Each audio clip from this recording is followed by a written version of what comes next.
todos, aquí con ustedes Daniel Rojas Pachas con un nuevo video para este espacio Libros y otras interferencias. En esta oportunidad quiero compartir con ustedes mis impresiones sobre un libro del año 75. Se trata de un libro objeto, un poemario, artefacto, creado por la escritora ariqueña Naná Gutiérrez. El nombre original de ella es Yolanda Gutiérrez Bonelli, pero era mejor conocida como Naná Gutiérrez. Naná es una poeta relativamente desconocida actualmente dentro del panorama, digamos, no solo chileno, sino internacional. Sin embargo, no siempre fue así. Ella es una poeta bastante prolífica y creo que fue una figura importante dentro de la década del 50, 60, principalmente el 60, 70 y fines de los 80. Eh, Ella fue una poeta que entabló relaciones con poetas importantes dentro de la tradición literaria chilena. Me refiero a Pablo Neruda, de quien fue amigo, y también Nicanor Parra, que incluso llega a darle el título, bueno, le regala, ¿no? Un título para su poemario del año 68, Manos Arriba. Dentro de la escena literaria del norte, ella pues forma parte, no directamente de esa escena, digamos, no forma parte del grupo Tebaida, del cual hablé en un video anterior de hace unos días.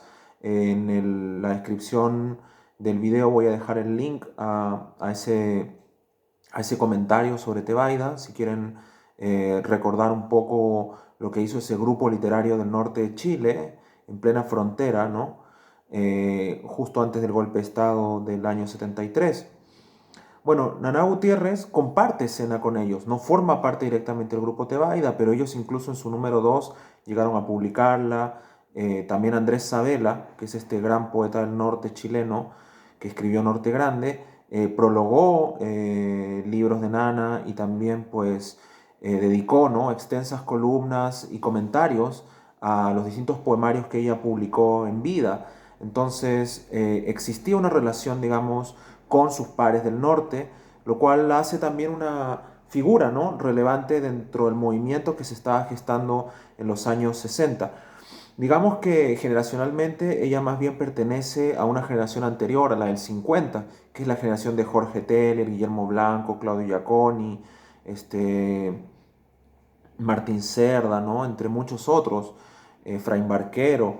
Ella aparece como narradora en la antología del nuevo cuento chileno de Enrique Lafourcade, lo cual la sitúa, ¿no?, dentro de esta generación, con un relato muy breve, ¿no?, de corte, digamos, prefeminista, diría yo, en el cual pues ella da cuenta de la visión muy particular de una niña desenfadada frente al mundo adulto y principalmente frente al mundo de las señoras de esa época, el rol que le toca a las mujeres, y ella actúa con libertad, pero con mucha, digamos, extrañeza frente a este mundo que a la vez, pues, le devuelve, ¿no?, represión. Es un texto bastante sutil, un texto bastante sencillo, pero de gran belleza. Naná Gutiérrez tiene esa particularidad, lo cual hizo que ella se autodenominara, pero que luego también fuese llamada por sus pares la antipoeta ariqueña, la antipoeta del norte de Chile, un poco generando esta estrecha relación con Nicanor Parra, ¿no?, y con el trabajo pues, que él realiza en torno a una poesía más coloquial, ligada al desacato, a la desmitificación y desacralización del lenguaje, ¿no?, de lo que se entiende por lenguaje poético. Entonces, en esta oportunidad quiero compartir con ustedes mis impresiones sobre un libro bastante particular del año 75 llamado Tiempo de Palomas. Como dije, es un libro objeto que a mi parecer funciona como una especie de simulacro de ventana o puerta. El texto es un texto cuadrado, ¿no? Que tiene en su portada un grabado de un ave frente a una especie de ventana o pequeño pórtico, y el texto funciona también como un pórtico. Es un cuadrado que se abre y se extiende como una sábana, y en su interior pues contiene poemas, pero a la vez también pues es una especie de recuadro mucho más grande, que se va expandiendo, y que a la vez creo que si uno, como los poemas no tienen una ubicación espacial específica, sino que uno puede ir girando el objeto, interactuando, jugando con él, pues de algún modo este texto también se convierte en una especie de volantín o este objeto, ¿no? No sé cómo lo llaman en otras partes de Latinoamérica, papalotes, no sé muy bien realmente, sé que en Chile se llaman volantines, que pues son estos pequeños artefactos de papel con los cuales uno corre y el viento los empuja y uno vuela con ellos, ¿no? Como los que utilizaba Charlie Brown, no sé, en las caricaturas. Bueno, los volantines son muy famosos, forman parte de la tradición y el folclore chileno, aparecen narrados en muchos textos, aparecen como parte de una anécdota, por ejemplo, en El Loco Estero, ¿no? Que es una novela chilena clásica, hay una competencia de volantines, se utilizan mucho en fiestas patrias. Es un objeto volador, es un objeto que comunica con la infancia, comunica con la idea, ¿no? de país, también forma, como les digo, parte del folclore, de la cultura tradicional chilena, pero principalmente es un objeto volador, lo cual pues tiene relación también con esta idea de tiempo de palomas, con las palomas, con las aves, pero también con yo digo, con el elemento lúdico, no juguetón que tiene el libro.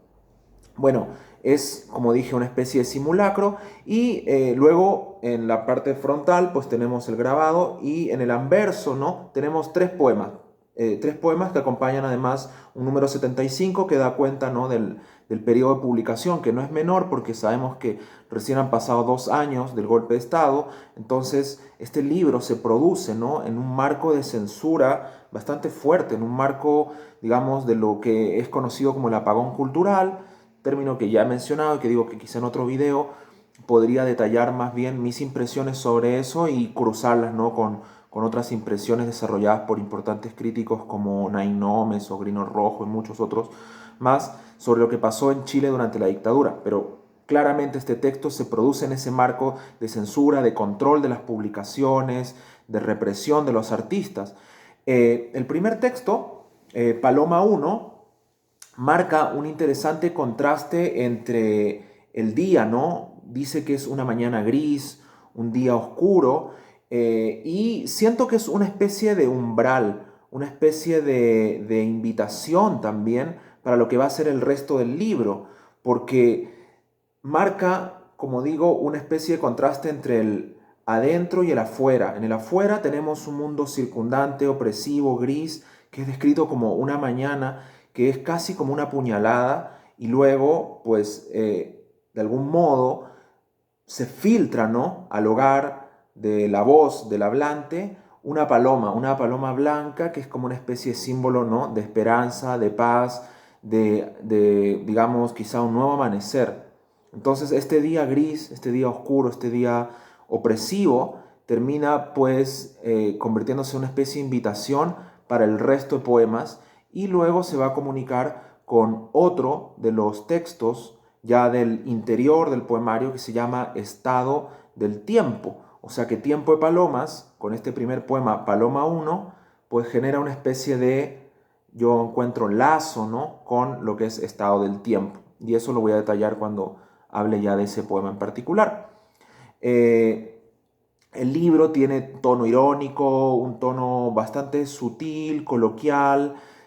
Como digo, se adscribe fuertemente a la corriente antipoética que Nana Gutiérrez en sus distintos libros decía trabajar y que de hecho lo hace, ¿no? Ella juega con la desacralización de las instituciones, modifica formas de escritura propias de los rezos, de los credos, de las formas de escritura eclesiástica, se burla de las cofradías de escritores, de algún modo pues haciendo alusión, ¿no? a que los poetas deben bajar del Olimpo, ¿no? Que es algo que propugnaba de algún modo Nicanor Parra. Pero siento que este libro también es un artefacto antipoético porque de algún modo genera un quiebre, una tensión en la lógica que hay entre los objetos y de partida, ¿no? Entre texto, imagen, entre la idea, digamos, generalizada que tenemos sobre el libro, un libro que debe ser esto, ¿no?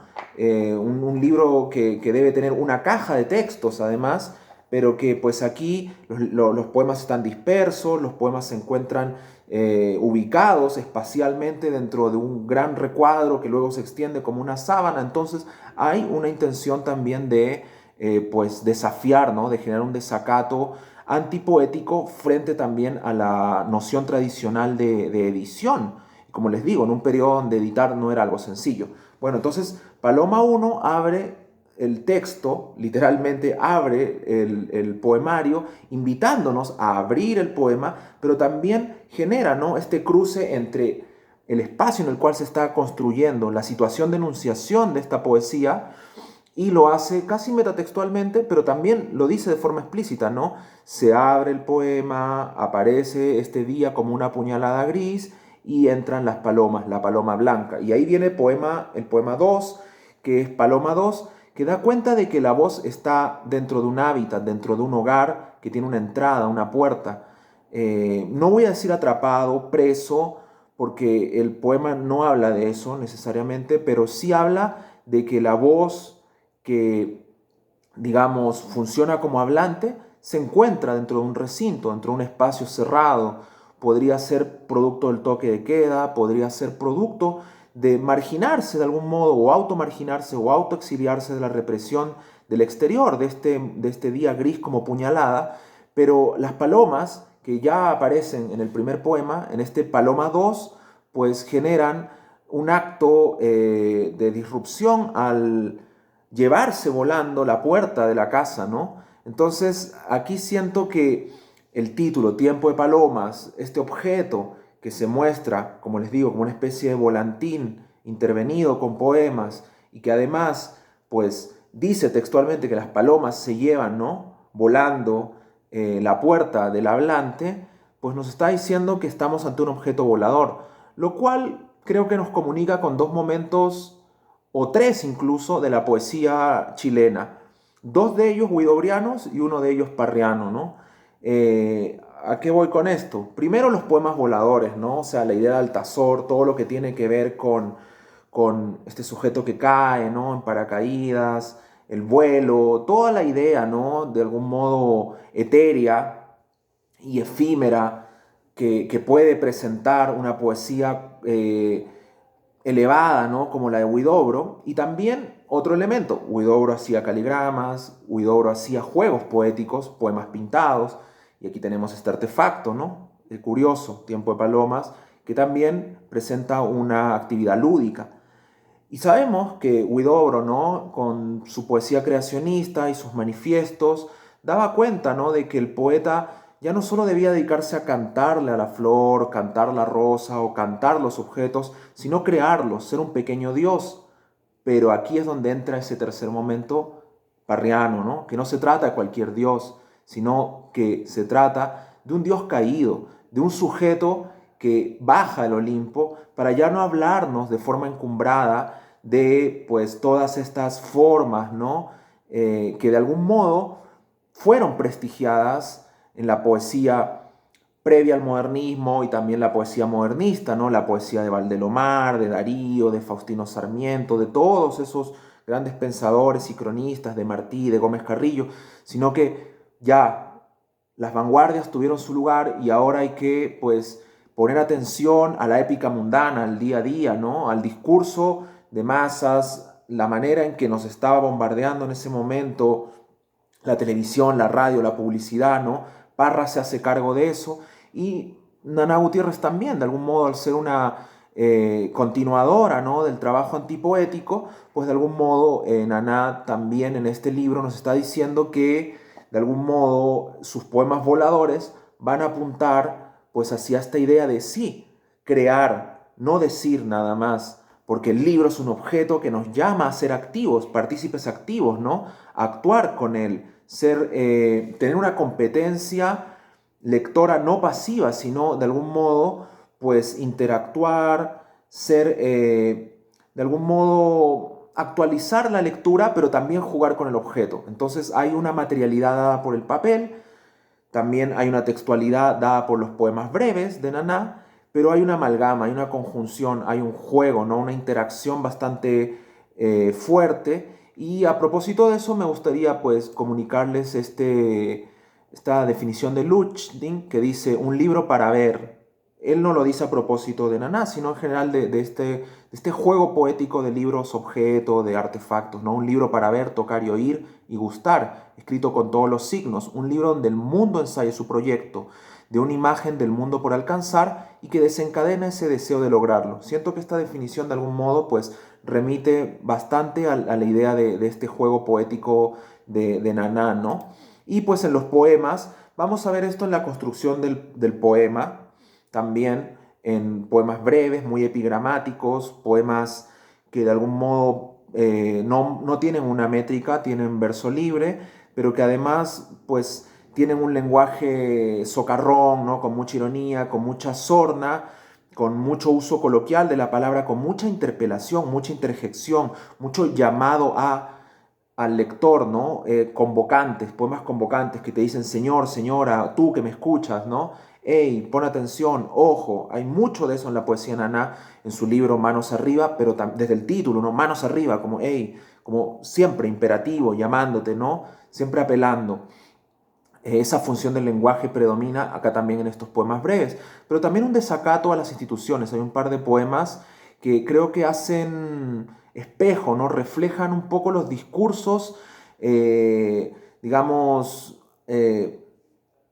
incendiarios de ese momento, los discursos de la prensa, también la vocería silenciada de los sindicatos, de los grupos disidentes, pero también la manipulación de los medios. Hay un par de poemas que hacen alusión a la OEA, o sea, a la Organización de Estados Americanos, y también a los meteorólogos, ¿no? Que son pues estos personajes que nos dan un estado del tiempo, un estado de las cosas, y a la que Naná llama mentirosos, mentirosos porque nos dicen que el día es gris, que el mundo es oscuro, que todo va a ser lluvioso, pero yo los llamo a... Entonces ella está haciendo constantemente esa interpelación a estas instituciones, a estas vocerías, a la prensa, desacatando, ¿no? Mostrando su desapego frente a sus discursos, mostrando su espíritu de rebeldía. Entonces es un poema que tiene también eso, ¿no? O sea, es rebelde a la hora de estructurarse, es rebelde a la hora del diseño y es rebelde a la hora del decir. La enunciación es muy, muy rebelde y creo que eso es uno de los puntos fuertes de la poesía Naná y que creo que es una invitación a revisarla, ¿no? A atender a su escritura y darnos cuenta también de la valentía de esta autora, ¿no? Primero, porque sabemos que, no es el día de hoy. Hoy en día sigue siendo muy difícil. La escena cultural es sumamente desgraciada con las autoras, hay que decirlo. Existe mucho abuso, mucho atropello. Estamos hablando de una escritora que desarrolla su obra en 50, 60, 70, en un marco de censura, en un marco de represión, y que se atreve a decir estas cosas, que se atreve a burlarse de la cofradía de escritores, que se atreve a escribir. Ya, o sea, hay que volver a leer a Virginia Woolf, entender la idea del cuarto propio. Todo esto está muy presente. O sea, Naná Gutiérrez es una escritora muy valiente y que creo que hay que volver a revisarla y que creo que hay un injusto silenciamiento porque además hay que entender algo. O sea, ella está escribiendo en el 70 y estableció relaciones con muchos escritores. Logró que su obra fuera traducida al italiano, al ruso, que se publicara. Eso no lo he podido constatar. En la edición de Tebaida se dice que Manos Arriba tuvo una reedición en México. Yo estoy acá tratando de ubicar esa reedición. No sé si realmente se dio esa publicación, pero se constata. Entonces hubo una intención de publicar acá en México, pero ella sí publicó con Marco de Nevi, con el escritor argentino, un libro a cuatro manos. También lo hizo con Winston Orrillo, tuvo correspondencia con Carlos Germán Belli. O sea, fue una autora que en realidad, pues siendo una autora que vivía en la provincia, en el marco de censura que había en Chile en ese momento, logró una cantidad de redes e interconexiones para proyectar su obra y la de sus pares inimaginable para esa época. Porque pensemos, no había internet, ni siquiera había un fax. Entonces todo era correspondencia o intercambio de revistas o pequeños encuentros que se pudieron dar y luego a partir de todo este quiebre, ¿no? institucional, este quiebre que produjo la dictadura, muy difícil además publicar, muy difícil además interactuar con los pares, ¿no? En un sistema de vigilancia, de constante sospecha, ¿no? del otro, entonces de intriga. Ella logra crear una obra y difundirla, creo que es encomiable y es algo que creo que como personas que estudiamos, ¿no? el trayecto de la literatura y la poesía latinoamericana y chilena, creo que es un deber poner atención a esta obra y revisarla y ubicarla, ¿no? Justamente dentro de su sitial que tiene dentro del mapa de la literatura chilena y latinoamericana. Bueno, para no desviarme, volver, ¿no?, al texto, Paloma 3, que es el otro poema que forma parte de este anverso de la tapa y que es el umbral, digo yo, ¿no?, el punto de entrada para el libro. En Paloma 3, nuevamente, ¿no?, vamos desde un afuera hacia un adentro cada vez, digamos, más íntimo. O sea, pasamos desde la mañana a la puerta de la casa, a la casa que vuela y finalmente al cuerpo del hablante, ¿no? Dice que sus heridas, las laceraciones de su cuerpo, son palomas que finalmente le sonríen. Entonces, siento que de algún modo el texto lo que está haciendo es mostrar cómo gradualmente vamos a ingresar también a la intimidad, a las ideas, a la mente, ¿no?, de este hablante, a su voz, y vamos a conocer un poco más de su intimidad, pero también no es un poema sombrío, si bien tiene la palabra heridas, de un cuerpo herido, un cuerpo lacerado, con toda la carga semántica y toda la carga simbólica que eso tiene en el momento en que esto es escrito. Cierra con eso, con una idea bastante positiva, ¿no? O sea, finalmente estas heridas en mi cuerpo me devuelven una sonrisa. Hay una idea de esperanza y bueno, quiero cerrar esta primera parte de la lectura, ¿no?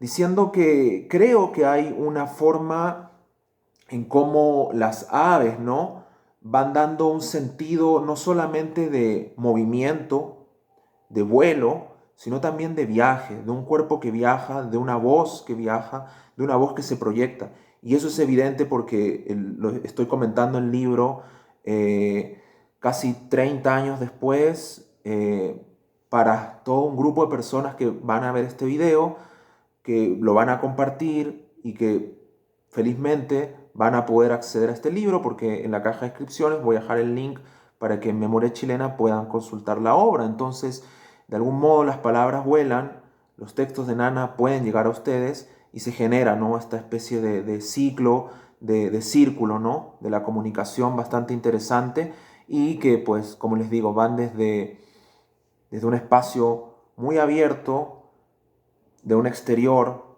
pero también, si bien es un espacio de la mañana, del día, no estamos hablando cualquier mañana, cualquier día, sino un día gris, un día cerrado, un día encapotado bajo una dictadura, y que de algún modo pues va ingresando a la intimidad, ¿no? A la intimidad quizá herida, pero no por eso menos esperanzada de esta voz, ¿no? De esta voz que luego pues ya nos lleva al viaje interior, que significa abrir el texto, ¿no? Abrir el texto y aquí ocurre algo interesante porque voy a partir por el centro, ¿no? Aparecen dos poemas al centro de esta gran sábana con forma de volantín que dicen integración y prohibido. Esos son los títulos, digamos, del poema central, si se puede ver así, y son distintas formas de escribir la palabra prohibido. Eh, con una forma de intercalar mayúsculas y minúsculas, ¿no? Prohibido con mayúscula, una parte de los textos, el IB o el DO con mayúscula y minúscula, y va haciendo ese juego, ¿no? Y los intercala. Están entre estas dos palabras, integrar y prohibir. Siento que cuando repetimos mucho una palabra, como si fuera un juego de niños, termina perdiendo sentido, termina perdiendo peso, ¿no?, el significado de la palabra, o la pronunciación se nos hace como algo ya monótono y hasta ridículo y nos lleva a pensar, bueno, ¿qué sentido tiene esa palabra? Y me hace pensar en Oquendo Damat, en, en el libro, ¿no?, clásico de Amat, su libro Acordeón de poemas, que forma parte, obviamente, de cualquier línea de la vanguardia que querramos establecer, que forma parte no solo o sea, forma parte de cualquier antología de la poesía visiva, de la poesía concreta, del libro objeto. O sea, lo que hace Oquendo Amat es genial. Por eso no quiero señalar que este libro de Nana Gutiérrez sea el primer libro que hace esto. No, se estaba Apollinaire, ¿no? Tenemos todos los juegos que han hecho muchos simbolistas luego, Tablada, ¿no? Lo que hace Tablada mexicano, lo que hace Huidobro mismo, lo que hace Parra, lo que hacen muchos poetas, pero lo que hace Naná no deja de ser menor, porque muestra también este cruce de tradiciones y también este interés, ¿no? Por explorar a través del lenguaje, explorar a través de la edición, explorar a través de la poesía. Es un libro muy valiente, es un libro muy original y siento que eso es lo rescatable y que nos lleva felizmente a la comunicación y el diálogo con la poesía de Amat. Yo, de verdad, apuesto a que esto no lo puedo aseverar. Tendría que hablar con el hijo de Naná, con Claudio Solari, o con algunos autores de la época, para saber si realmente Naná tenía un conocimiento de la obra de Oquendo Amat, pero veo difícil que no sea así, ya que en este mismo libro le dedico un poema a Carlos Germán Belli, hizo una obra con Winston Orrillo, vivía en la frontera con Perú, con el sur del Perú, Tacna, Arequipa, Moquegua, ¿no? Puno, o sea, hay todo ahí un cruce de vanguardias.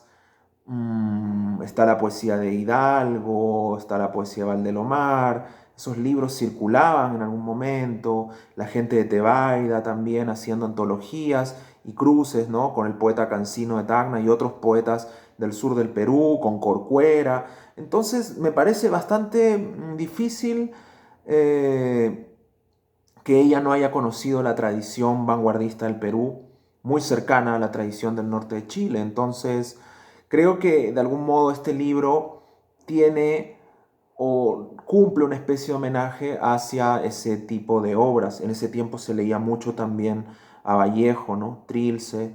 Entonces siento que hay una comunicación, hay un diálogo, lo cual pues nos empata ahora con otro momento, ¿no? Ya hablé de Huidobro, de Parra, ahora de Oquendo Amat. Entonces, de algún modo la carga que tiene este libro, ¿no? Eso es bastante interesante y bastante bonito porque da cuenta del trabajo poético, ¿no? Bien enterado, bien cuidado, un gran diseño. Es un libro bastante bonito y en realidad un libro que de algún modo no queda solamente en el juego superficial, en el intento, sino que realmente está bastante bien logrado la forma en que interactúa texto, imagen, texto y forma. Esta idea también de hacer que las palabras de algún modo pierdan su peso y que pues se desacralicen por sí mismas, ¿no? Que nos inviten a cuestionar los significados, los lugares comunes, el peso que tienen las palabras, la gravitación que les damos en los discursos, la forma en que establecemos en la retórica diaria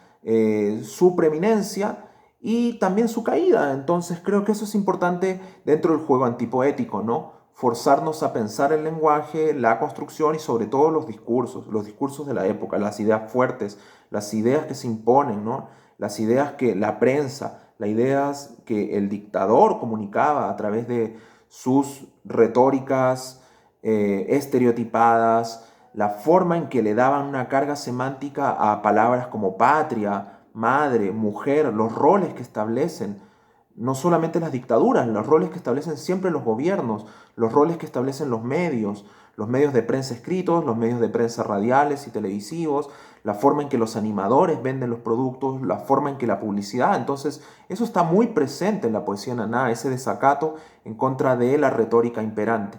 Y pues ahí hay un poema que se llama SOS y que creo que va de la mano con esto, ¿no? En la cual la poeta hace un llamado literal de auxilio. El giro es que el llamado es para pedir una voz, un pedido urgente de voz, necesito una voz, llame al tanto, tanto, tanto. Ahí pues puede ser que sea la necesidad de un interlocutor válido, un otro, ¿no? Una alteridad abierta a escuchar, una alteridad, un otro que de algún modo pues no me constriña, no me determine, no me defina, sino que me escuche y que haya una real interacción, una interacción libre. Pero también puede ser una búsqueda a la propia voz, ¿no? Poder zafarse estos discursos que te aplastan, que te determinan en el día a día y que de algún modo pues tú puedas encontrar tu voz propia. La voz que al escribir uno también va configurando, ¿no? Con sus distintos hablantes y narradores. En el mismo apartado hay otro poema de esto, en este juego, ¿no? De ángulos que se mueven, que se llama ¿Quién soy?, que es una especie de autorretrato y que le sirve a Naná, ¿no?, para que su hablante se defina como una mujer imposible, que se asoma en las esquinas a ver pasar la vida. Esto es interesante porque hay otro poema en su libro Manos Arriba, que se llama Medida de la Soledad, en el cual también ella se autodefine, de algún modo hace un autorretrato en el cual señala: quienes me lloren llorarán 1,70 m de silencio. Y en el poema Vivir, también de ese libro, del año 68, anterior a Tiempo de Palomas, alude, ¿cierto?, a esta vocación de boyerista, ¿no?, de sujeto que se asoma por una ventana o que está en las esquinas, y que denota, creo, un poco su sentir, el sentir de su voz poética, siempre entre el tedio y la burla. Creo que eso es importante, siempre está entre la sorna, ¿no?, la mofa, y también el cansancio, el agotamiento que te producen los demás. Y dice: al correr los días me paro continuamente en las esquinas para ver circular a los vivos. Qué espectáculo más absurdo. Hay una pequeña crónica que escribe la poeta Mirka Arriagada.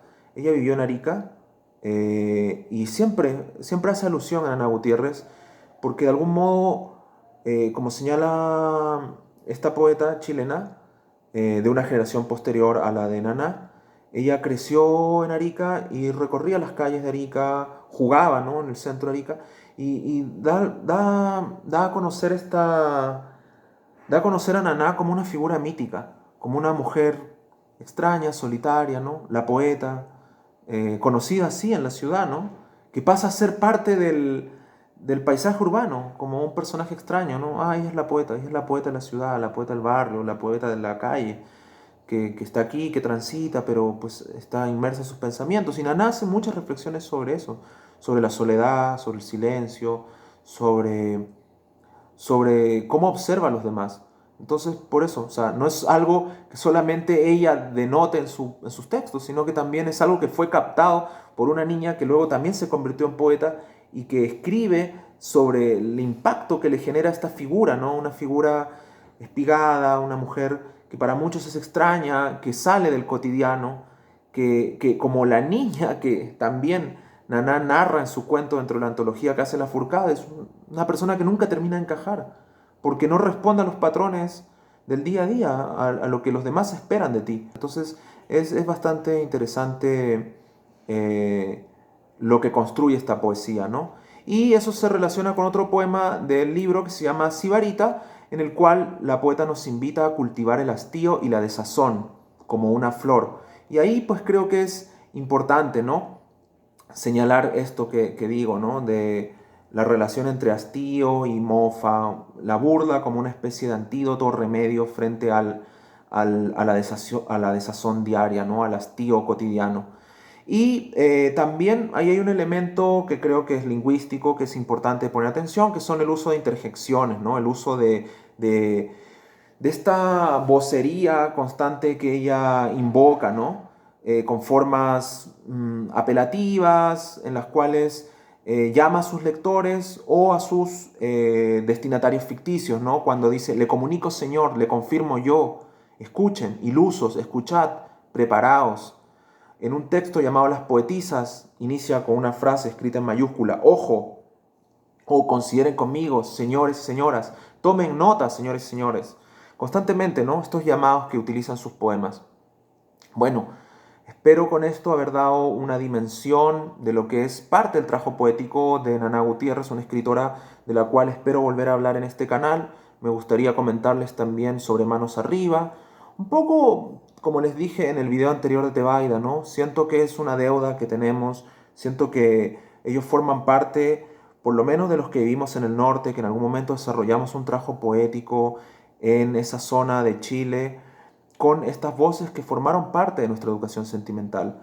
Yo empecé a escribir a los 18 años, yo en ese momento, digamos, cuando ya tuve una conciencia de lo que era escribir, escribo desde mucho antes, pero siento que en el momento en que me dispuse a ser escritor fue a los 18. Yo, obviamente, Naná Gutiérrez ya había fallecido hace muchos años y la vine a conocer cuando recién estuve en la universidad, o sea, cuando estaba ya no, dejé derecho y me pasé a literatura y estuve en literatura, ahí recién conocí a Nana Gutiérrez, o sea, ella tendría ahí 21 años, ya había publicado algunas cosas, estaba escribiendo ya con una convicción, ¿no?, de ser escritor, pero de algún modo me sorprendió encontrar a esta escritora. Yo ya conocía parte de la tradición chilena mayor, también la peruana, pero me sorprendió ver este puente, ¿no?, este eslabón perdido dentro de lo que es el camino que va trazando la literatura siempre. Entonces creo que es interesante poder lograr con estos videos compartir esas impresiones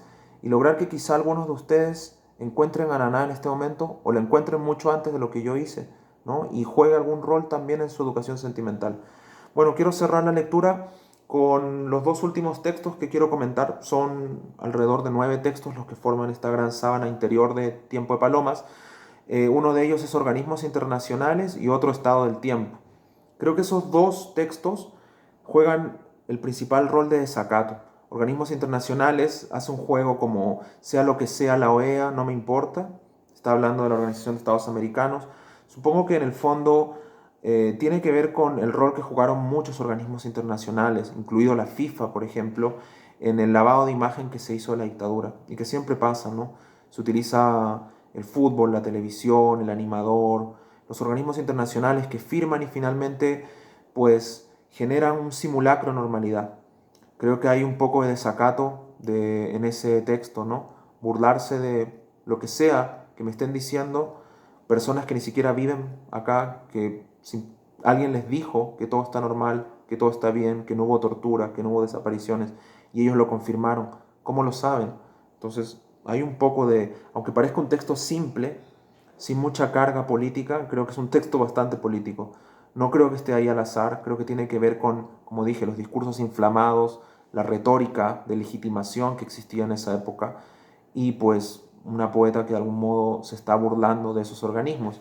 Y luego eso hace par con el texto Estado del Tiempo, donde ella interpela a un meteorólogo y le dice, deja de mentirme con respecto a el estado del tiempo, porque este es un tiempo de palomas. Entonces ahí tiempo de palomas, estado del tiempo, se juntan, ¿no? Hay una especie de circularidad del poemario, en el cual pues este texto nos abre la interioridad del hablante, nos permite ingresar a la intimidad de esta voz que en algunos momentos nos pide ayuda para encontrarse, que se autodefine, que muestra su hastío, su burla, su rebeldía, pero que luego creo que cierra, ¿no?, con este texto, a mi parecer, Estado del Tiempo, donde le dice al meteorólogo, a esa voz autorizada sobre el tiempo, sobre el clima, sobre la realidad, sobre lo que nos circunda, le llama mentiroso y le dice, pues afuera puede estar lluvioso y el mundo puede estar cayéndose a pedazos, el cielo, todo lo que nos envuelve es gris, pero el calor que me abraza, la calidez, porque habla de abrazo, no de la brasa del fuego, sino de abrazar, el calor que me abraza, de algún modo me da esperanza, me reconforta, ¿no? Me transporta a una calidez que no es la del mundo que tú me estás dibujando. Y le dice eso a esa voz, ¿no? A esa voz autorizada que habla desde una palestra global o local, pero desde una palestra privilegiada, ¿no?, que es la voz de la televisión, la voz del meteorólogo. Entonces creo que la figura del meteorólogo frente a las palomas, frente a la interioridad del hablante, frente a su voz, genera una tensión, ¿no?, entre lo que me dicen o lo que quieren que crea o lo que quieren que piense y vea y lo que estoy viendo y sintiendo, ¿no? Mi percepción frente a la realidad que me quieren construir los medios. Y creo que ahí es donde el juego antipoético, ¿no?, en esta especie de choque de lógicas, en este quiebre de la normalidad, de lo que se instituye, de lo que se petrifica, de lo que se objetiva, ¿no?, frente a lo que yo con mi subjetividad puedo romper, cómo puedo transformar las palabras, cómo puedo transformar las formas, cómo puedo sacar de su lugar de uso tradicional las cosas. Entonces aquí es un descentramiento de la palabra, de las formas, del objeto del libro. Así que Tiempo de Palomas, un libro bastante interesante para su época, un libro que creo que merece la pena ser revisado, y espero que este video haya servido para que sea una invitación, así como el poema lo hace, a su lectura, a su revisión, a su comentario crítico, a su disfrute. Bueno, muchas gracias por el tiempo siempre. Espero que puedan compartir el video, comentarlo, lo hayan disfrutado. Y así voy a dejar también los links correspondientes para que puedan revisar el material de Nana Gutiérrez. Hay que hacer un verdadero trabajo de arqueología poética para poder encontrar más material de ella, pero vale la pena, así que la invitación está hecha. Y pues nada más, muchas gracias de nuevo y hasta una próxima oportunidad en Libros y otras interferencias. Hasta pronto.